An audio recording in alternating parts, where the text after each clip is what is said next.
வணக்கம் and welcome to ஸ்கைபிக்ஸ் Tamil. அதாவது நம்ம சூப்பர் ஸ்டார் அவர்கள் இதோட கூலி படத்தோட அவரோட படங்கள்லாம் முடிஞ்சிருமா அப்படின்னு நிறைய விமர்சனங்கள் வந்தாலும் கூட, ஆனால் அதெல்லாம் இல்லை, நான் வந்துட்டேன்னு சொல்லு, திரும்பி வந்துட்டேன்னு சொல்லு அப்படிங்கிற மாதிரி நம்ம ரஜினி அவர்களோட டைலாக் ஏற்ற மாதிரியே பார்த்தீங்க அப்படின்னா, இப்போ மறுபடியும் ஒரு படத்தில் மிகப்பெரிய ஒரு இயக்குனர், அதாவது நம்ம சங்கரோட இணைய போறாராமா. அந்த படத்தை பற்றின ஒரு சுவாரஸ்யமான அப்டேட் தாங்க வந்திருக்கு. அதாவது நம்ம ரஜினி அவர்கள் பார்த்தீங்க அப்படின்னா, இப்போ நம்ம டிஜே ஞானவேல் இயக்கத்தில் வேட்டையன் படத்தில் ரொம்ப சுவாரஸ்யமான சீன்ஸ் எல்லாம் மேக் பண்ணிட்டு வந்துட்டு இருக்காங்க. அடுத்ததா நம்ம ரஜினி அவர்கள் லோகேஷ் கனகராஜோட சேர்ந்து கூலி படத்துல நடிக்க இருக்கிறாரு.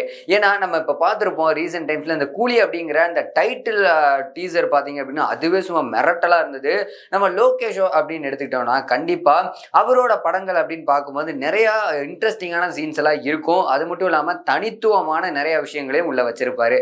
அப்படித்தான் பாத்தீங்க அப்படின்னா இந்த கூலி படத்தோட டைட்டில் டீசரே பலரும் இதை பத்தி பேசணும் அப்படிங்கிறதுக்காக அதுக்காக மெனக்கெட்டு எப்பவும் போல இருக்கிற மாதிரி இல்லாம கொஞ்சம் டிஃப்ரெண்டா நிறைய விஷயங்களை கொண்டு வந்திருக்காராமா.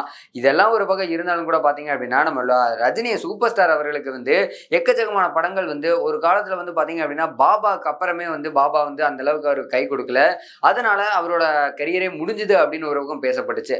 அதெல்லாம் தாண்டி 20 வருஷம் அப்படியே சர்வை பண்ணி வந்துட்டாரு. இப்போ பாத்தீங்க அப்படின்னா ரீசெண்ட் டைம்ஸ்ல அண்ணாத்த படம் நம்ம சூப்பர் ஸ்டார் அவர்களுக்கு பெரிய அளவுல கை கொடுக்கல, நினைச்ச அளவுக்கு வெற்றியும் கொடுக்கல.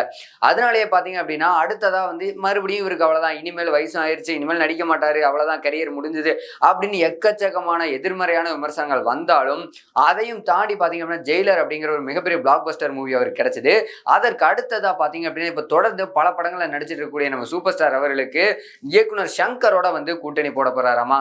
ஆல்ரெடி பார்த்தீங்க அப்படின்னா சிவாஜி, அதுக்கப்புறம் எந்திரன் 1, எந்திரன் 2 உள்ளிட்ட படங்கள்ல ரெண்டு பேரும் கூட்டணியில எல்லாமே பிளாக் பஸ்டர் ஹிட் தான். அந்த வகையில பார்த்தீங்க அப்படின்னா இப்போ மறுபடியும் சங்கரோட கூட்டணி போட போறாராமா. அதாவது கூலி படத்துக்கு அடுத்ததா. ஏன்னு பாத்தீங்க அப்படின்னா நம்ம சங்கர் அவர்கள் வேல்பாரி அப்படிங்கிற ஒரு நாவலை தழுவி ஒரு கதையை எடுக்க இருக்கிறாரு. அந்த கதையில சூர்யா தான் நடிக்க போறாரு அப்படிங்கிற தகவல்லாம் முந்தைய காலகட்டங்களில் கொஞ்சம் அப்படியே லைட்டா லீக் ஆச்சு.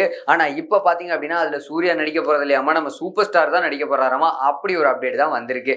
அது மட்டும் இல்லாம இவங்களோட காம்போ அப்படின்னா இது வரைக்கும் பக்காவான கமர்ஷியல் என்டர்டைனிங்கா தான் இருந்திருக்கு. இப்போ மறுபடியும் வர்றதுனால இதுவும் மிகப்பெரிய அளவுல பேசப்படும் அப்படின்னு எதிர்பார்க்கப்படுது. அது மட்டும் இல்லாம சங்கர் அப்படின்னாலே பிரம்மாண்டம்னா சங்கர். அப்படிப்பட்ட நம்ம சங்கர் இந்த வேல்பாரியோட நாவல்ல இருந்து பாத்தீங்க அப்படின்னா இதோட பட்ஜெட் அப்படின்னு பார்க்கும்போது 1000 கோடி செலவு பண்ணி படம் எடுக்க போறாங்களாமா. ஹீரோஸ் அப்படிங்கிற ப்ரொடக்ஷன் கம்பெனி தான் இதை படமும் தயாரிக்க போறாங்க.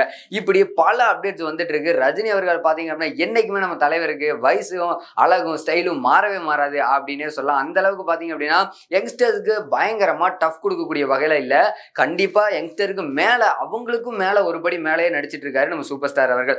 அப்படிப்பட்ட இவரோட இந்த நாவல் பாத்தீங்க அப்படின்னா இன்னும் கூடி சீக்கிரம் படமாக்கப்பட போது. அது மட்டும் இல்லாம அதோட சுவாரஸ்யமான டீடைல்ஸ் எல்லாமே தெரிஞ்சுக்கணும் அப்படின்னா கூடிய சீக்கிரம் அதுவும் நான் உங்களுக்காக கொண்டு வரேன். இந்த மாதிரி நல்ல ஒரு சுவாரஸ்யமான கண்டனோட உங்களோட சந்திப்போம். நன்றி.